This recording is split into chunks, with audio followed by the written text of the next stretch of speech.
Dakle, dragi moji, svi i svakojaki, naime, naš sam se u miru i tišini fino da iskomuniciramo nekih par stvari. Ove videi koje sam do sada snimio, to je jednostavno hokus pokus, ili to su takozvane probe koje pokušavam instalirati recimo za svoje buduće projekte, ali u svakom slučaju dodirem se uvijek neke teme koja može biti nekome zanimljiva, a koja ne mora biti nikome zanimljiva, niti se na nikoga nije odnositi, niti može pobuditi nečije zanimanje, niti interes, apsolutno ništa. To je čisto radi mene, ja razgovaram sam sa sobom. Naime, danas sam pročitao recimo da Filozofski fakultet je otvorio jedan poseban odjel. Mislim, ne znam kako bi to uopće objasnio. Dakle, imaju predstavništvo faktički Sjeverne Koreje i velikog vođe u Filozofskom fakultetu u gradu Zagrebu. Ja mislim da li postoji išto sramotnije od toga da u Zagrebu na Filozofskom fakultetu postoji odjel ili predstavništvo ili kak se već zove, bilo što iz Sjeverne Koreje i voljenog vođe koji svoje oporbenjake kojih nema ili svoje neistomišljenike baca psima kao hranu ili ih ubija ili ih baca u rudnike, zatvara ih u rudnike gdje ljudi gladuju do smrti. I mi imamo na Filozofskom fakultetu u našem Zagrebu, dakle, kulturni centar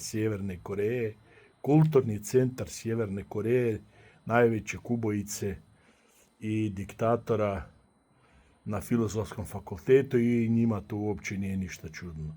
Niti im je išto čudno, niti im je išto sporno. Isto tako nije niti sporno, najvjerojatnije, niti ministru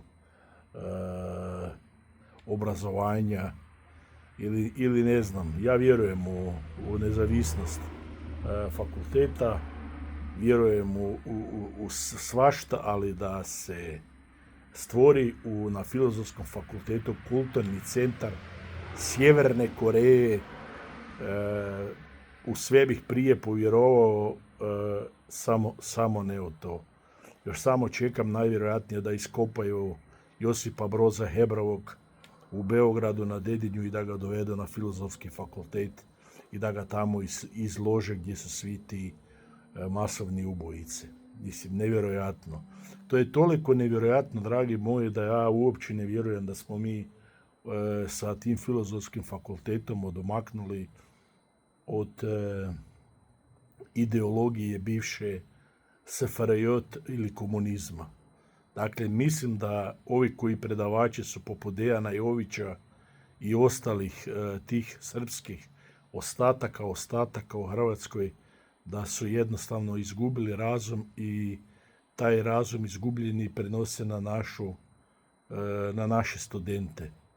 Jer je na drugi način ne mogu objasniti to. To je jedan vid, to sam se, znači, ta informacija me je danas jednostavno nasmijela. Prvo nisam vjerovao. Dakle, nisam vjerovao da bi danas u 21. stoljeću 2025. godine Filozofski fakultet ili bilo koji drugi fakultet imao kulturni centar Sjeverne Koreje. Možete to zamisliti. Čak su slavili rođendan velikog vođe. Čovjeka koji baca ljude psima. Znači, koji pse rani sa ljudima. Jel vi to možete vjerovati? I mi to imamo na Filozofskom fakultetu. Ok, sve štim. Uopće me ništa ne čudi, vjerujte mi, uopće me ništa ne čudi što dolazi ili kaj dolazi iz te zadnje vojarne Srboslavije ili srpskog sveta, to je Filozofski fakultet. Ja to jednostavno to moram nazvati. Drugo, dakle, po gradu Zagrebu imate recimo galeriju Forum u kojoj se pojavila pred jedno, da li, ne znam točno vrijeme, odigrala se nekakva izložba normalno iz Srbije. To se zove Zenit, to vam je jedna takozvana, kako oni to nazivaju,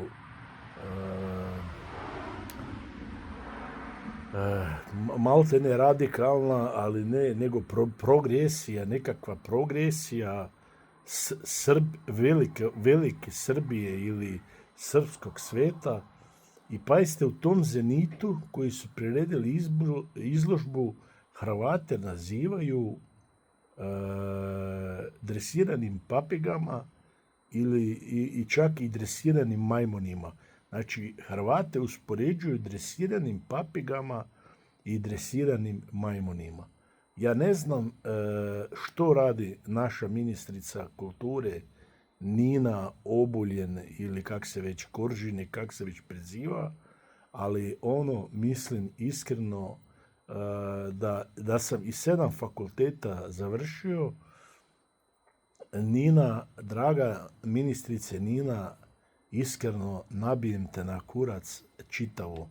Doslovno te nabijem na kurac i tebe i taj resor kulture koji ti vodiš. Dakle, nama u centru Zagreba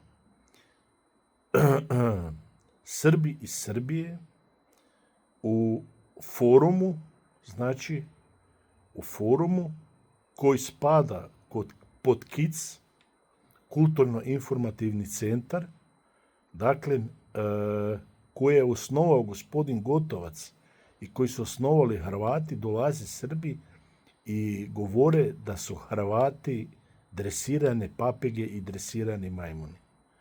Ja ne znam koliko se čovjek može suzdržavati i kakvim riječima da se osvrne na te stvari ili jednostavno da osobno čovjek ode tamo i riješi taj slučaj pljuvanja po Hrvatskoj, pljuvanja po Hrvatima i svemu hrvatskome.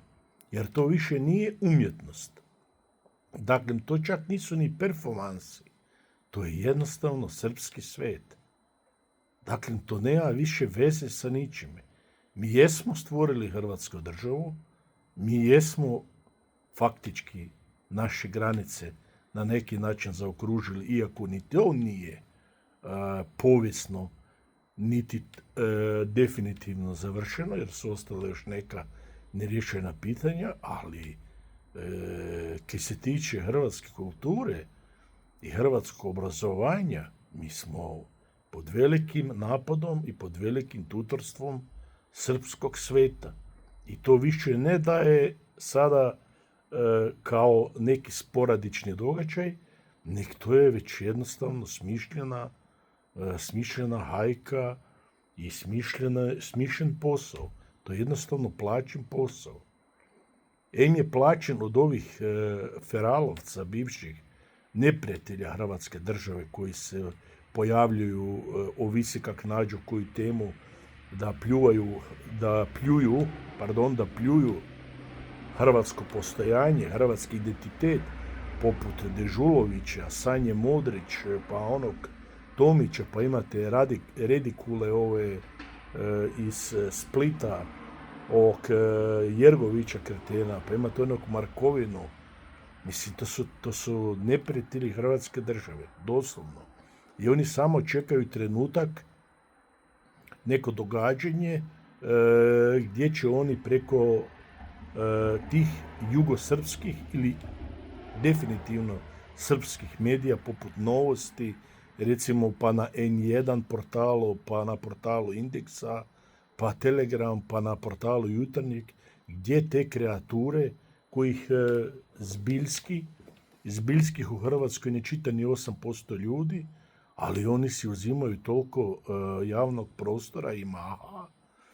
Dakle, da vi kad naiđete na to, da to više nije niti vrijeđanje, nego je to već ono baš omalovažavanje, doslovno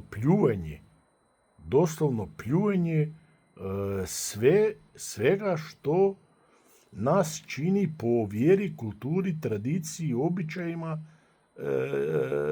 identitetu Hrvatima.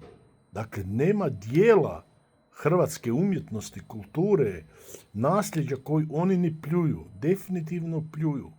Dakle, pljuju nam pisce, pljuju nam književnike, pljuju nam spomenike, pljuju nam predsjednika, pljuju nam Domovinski rat, sve nam to pljuju, vrijeđaju, omalovažavaju i to pod okriljem Nine Obuljen ili Oguljen, kak se već zove. Ali da, mislim, o čemu ti, Nina, zboriš i kak ti to uopće financiraš? Još to i financiraš. Ili sad se recimo pojavio neki Feđa Gavrilović. Feđa Gavrilović, sad zamislite ovo, Feđa Gavrilović koji je potpuno nepoznata faca, dakle nikakav opus ne stoji iza njega, bez ikakve biografije, on gradom Zagrebom vozi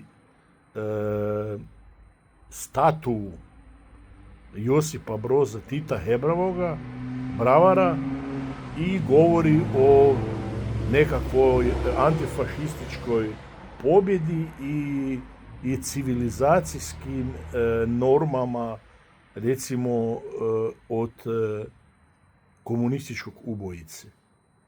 I isto to radi u galeriji Forum, koju su osnovali Hrvati i koja je dio Kulturnog informacijskog centra Republike Hrvatske u gradu Zagrebu. Pa mislim, nevjerojatno je. I mi to sve moramo gledati ili, recimo, grohotom se smijati, dok država koja bi trebala reagirati šuti.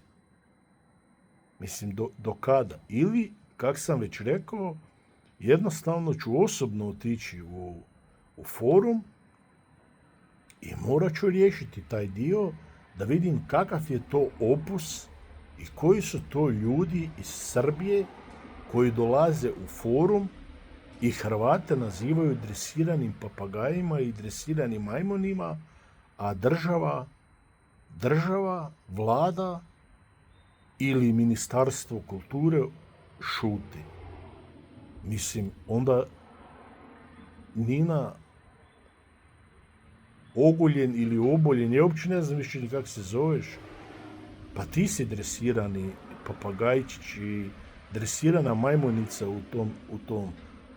Onda čitava vlada ste, vi ste svi dresirani majmuni i papagaji. Onda vam svima jebe mater u pičku, evo, iskreno vam velim. Makar budem blokiran. Znači, jebem vam svima mater u pičku. Da dolaze Srbi iz Srbije u Forum i to iz 1926. Velikosrpska propaganda i naziva Hrvate dresiranim papagajima i dresiranim majmunima. Mislim, jebem vam mater u pičku. Vama i vašim dosezima kulture u Hrvatskoj državi. Ne plaćate ni jednu hrvatsku predstavu.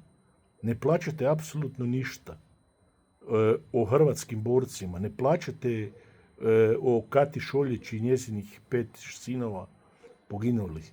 Ništa ne financirate od toga. Nijednu hrvatsku riječ ne financirate. Nijedno hrvatsko slovo ne financirate.